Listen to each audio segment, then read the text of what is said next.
Hello दोस्तों, SSC star coaching centre में आपका स्वागत है। तो मेरा नाम है ऋषभ गौतम। मैं आज आपको 9th class math chapter number 1 संख्या पद्धति पढ़ाऊंगा। तो चलिए शुरू करते हैं। संख्या पद्धति में सबसे पहले होता है हमारी प्राकृत संख्याएं।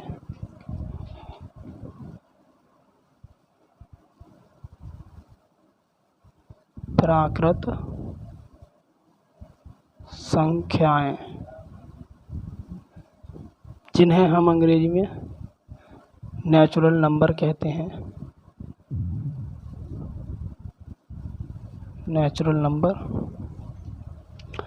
अब हमारी प्राकृत संख्याएं 1 से शुरू होकर अनंत तक जाती हैं। 1, 2, 3, 4, 5, 6, 7, 8 और अनंत तक। तो अब बात करते हैं पूर्ण संख्याओं की। पूर्ण संख्याएं यदि मैं प्राकृतिक संख्याओं में 0 और शामिल कर दूं तो वो बन जाती है हमारी पूर्ण संख्याएं। पूर्ण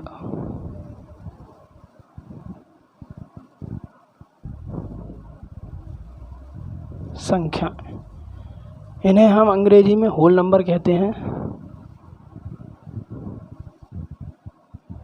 होल नंबर। तो पूर्ण संख्याएं 0 से शुरू होती हैं।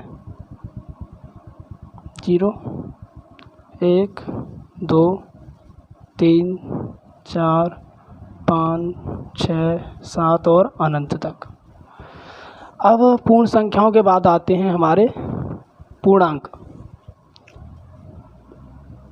3 पूर्णांक।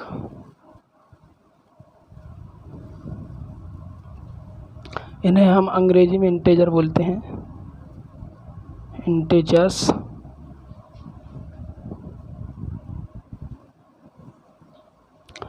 तो पूर्णांक कौन से होते हैं हमारे? मैं पूर्ण संख्याओं को तो पूरा लिख लूँ और प्राकृतिक संख्याओं का ऋणात्मक लिख लूँ तो पूर्ण संख्याएं 0, 1, 2, 3, 4, 5 और प्राकृत संख्या -1, -2, -3 और अनंत तक। कहने का मतलब प्राकृत संख्याओं का ऋणात्मक लिख लूँ मैं और पूर्ण संख्याओं को पूरा लिख लूँ तो वो बन जाते हैं हमारे पूर्णांक। अब ये संख्याएं तो हमारी ऋणात्मक होती हैं और ये संख्या होती है हमारी धनात्मक। 0 एक ऐसा पूर्णांक है जिसे तो ना हम धनात्मक बोल सकते और ना ही ऋणात्मक। अब परमेय संख्याएं। परमेय संख्याएं परिमेय संख्याएं। आप जानते हो परमेय संख्याएं कौन सी होती हैं? Rational number. तो परमेय संख्या होती हैं जिन्हें हम P/Q के रूप में लिख सकें। P/Q के रूप में लिख सकें।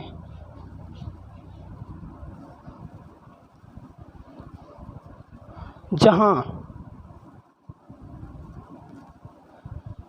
Q बराबर 0 न हो। ठीक है।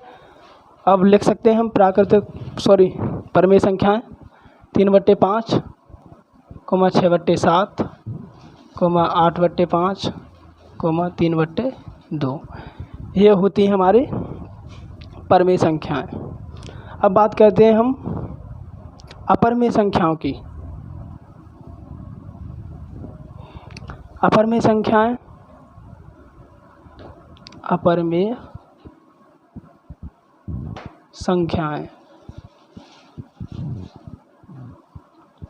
इन्हें हम अंग्रेजी में इरेशनल नंबर कहते हैं। IRRATIONAL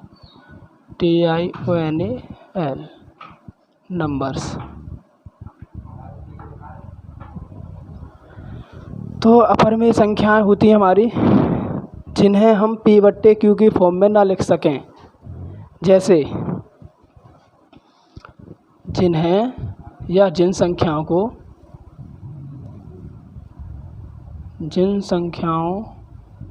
को P/Q के रूप में न लिख सकें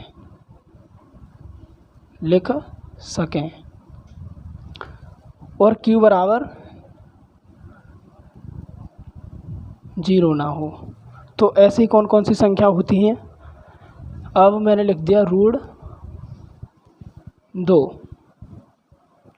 पाई। क्या हम इन संख्याओं को P/Q की फॉर्म में लिख सकते हैं? नहीं। तो ये संख्या हो जाती हमारी अपरिमेय संख्याएं।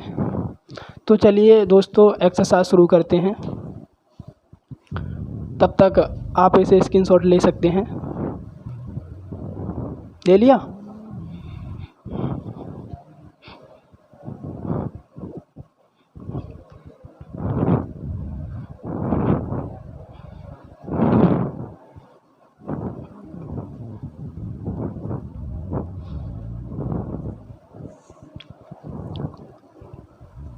एक्सरसाइज 1.1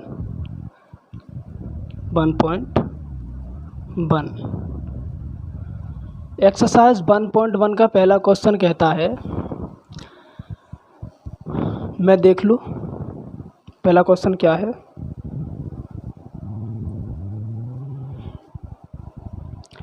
क्या 0 एक परिमेय संख्या है? क्या इसे आप P/Q के रूप में लिख सकते हैं जहाँ P और Q पूर्णांक हैं और Q बराबर 0 नहीं है? हाँ। क्या 0 एक परिमेय संख्या है? हाँ, क्योंकि 0 को हम क्या लिख सकते हैं? 0/1। इसलिए 0 क्या है? हमारी परिमेय संख्या। अब अपनी भाषा में लिखना चाहें तो ऐसे लिखेंगे, 0 एक परिमेय संख्या है क्योंकि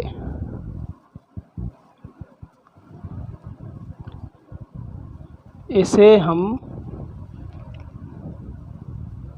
P/Q के रूप में लिख सकते हैं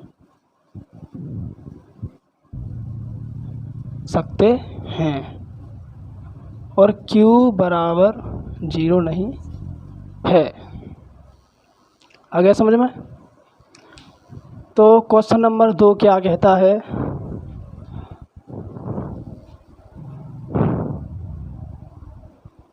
चलिए मैं क्वेश्चन नंबर 2 करा रहा हूँ आपको। 3 और 4 के बीच 6 परिमेय संख्या ज्ञात कीजिए। ये क्वेश्चन नंबर 1 था और क्वेश्चन नंबर 2। 3 और 4 के बीच कितनी परिमेय संख्या ज्ञात करनी है हमें? 3 और 4 के बीच हमें परिमेय संख्या ज्ञात करनी है 6। 3 और 4 के बीच 6 परिमेय संख्याएं अब हमें ज्ञात करनी है। तो क्या दे रखा है हमें? 6।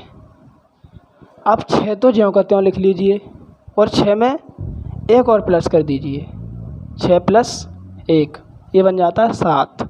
कितने और कितने के बीच की करनी है? 3 और 4। अब 4 यहाँ पर लिख लीजिए और 3 यहाँ पर लिख लीजिए और 4 यहाँ पर। अब 7 का 3 में गुणा और 3 में भाग। अब ऐसे ही 7 का 4 में गुणा और 7 में भाग। ठीक है, तो 3 सत्ते 21/7 और 4 सत्ते 28/7। अब क्या करना है हमें? 21/7 और 28/7 के बीच 6 परिमेय संख्याएं ज्ञात करनी हैं। तो कर दीजिए दोनों के बीच। 22/7 कॉमा 23/7, कॉमा 24/7, कॉमा 25/7 और कॉमा 26/7 और कॉमा 27/7। ठीक है, ये हो गई हमारी 3 और 4 के बीच 6 परमेय संख्याएं। लिख लीजिए। तब तक मैं क्वेश्चन नंबर 3 देखता हूँ।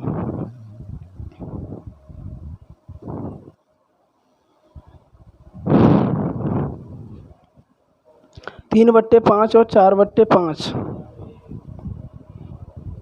कहाँ गया? हाँ, 3/5 और 4/5 के बीच 5 परमेय संख्या ज्ञात कीजिए। तो मिटा दूँ इसे मैं।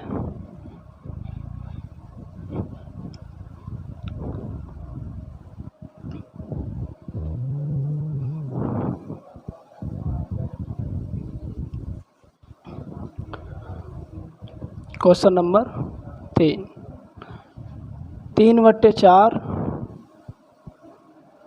और 3/5 और 4/5 के बीच 5 परमेय संख्याएं, 5 परमेय संख्याएं ज्ञात करनी है हमें। तो सेम प्रोसेस 5, तो 5 + 1 बराबर कितना होता है? 6। अब 3/5 और 4/5, तो 6 का गुणा और 6 का ही भाग, 6 का गुणा और 6 का ही भाग। ठीक है, तो 6 × 18/23 और 4 × 24/30। अब 18/30 और 24/30 के बीच की कितनी परमेय संख्या ज्ञात करनी है? 5। अब कर सकते हो। तो 19/30, 20/30, 21/30, 22/30 और 23/30। ये हमारी परमेय संख्याएं ज्ञात हो गई। नोट कर लीजिए। अब इसके बाद आते हैं हमारे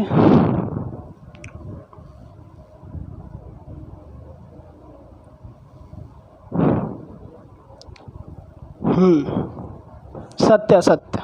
मिटा दो।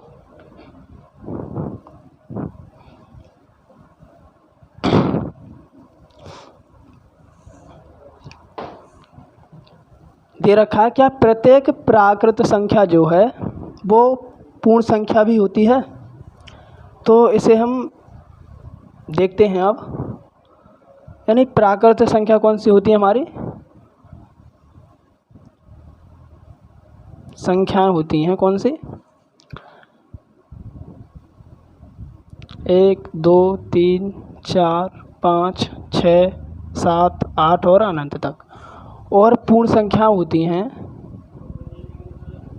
पूर्ण संख्याएं होती हैं 0 1 2 3 4 5 6 और अनंत तक। अब ये देखना है हमें कि प्राकृतिक संख्या जो हैं सभी पूर्ण संख्याएं भी होती हैं। हाँ जी, होती हैं, क्योंकि जो हमारी प्राकृतिक संख्या हैं वो हमारी पूर्ण संख्या भी हैं। इसलिए यह कथन क्या है? सत्य। क्यों सत्य है? कारण भी तो लिखना है। कारण है इसका क्योंकि सभी प्राकृत संख्याएं पूर्ण संख्याएं होती हैं,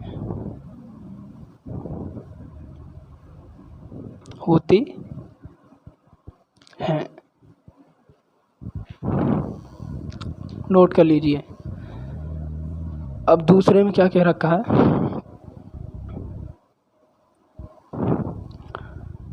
प्रत्येक पूर्णांक एक पूर्ण संख्या होती है? हाँ। अब बात करते हैं हम पूर्णांकों की। पूर्णांक कौन से होते हैं भाई? पूर्णांक होते हैं हमारे 0, 1, 2, 3, 4, 5 और -1, -2 और -3 कोमा और कौन सा था क्वेश्चन कि प्रत्येक पूर्णांक एक पूर्ण संख्या होती है। हाँ जी। अब पूर्ण संख्या देखिए, पूर्ण संख्या 0, 1, 2, 3, 4, 5, 6 और अनंत तक। इधर भी अनंत तक और इधर भी अनंत तक। हाँ, अब देखा जाए कि ये और ये तो मिलती हैं, यानी पूर्णांकों में जो धनात्मक पूर्णांक हैं वो तो हमारी पूर्ण संख्या से मिलते हैं, लेकिन जो ऋणात्मक पूर्णांक हैं वो हमारी पूर्ण संख्याओं से नहीं मिलते हैं। तो इसलिए यह कथन क्या होगा? असत्य। असत्य। कारण क्या लिखना है? कारण लिखना है कि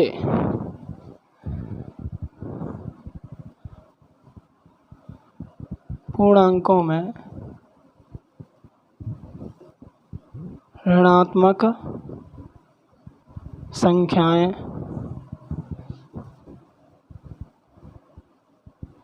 पूर्ण संख्याएं नहीं होती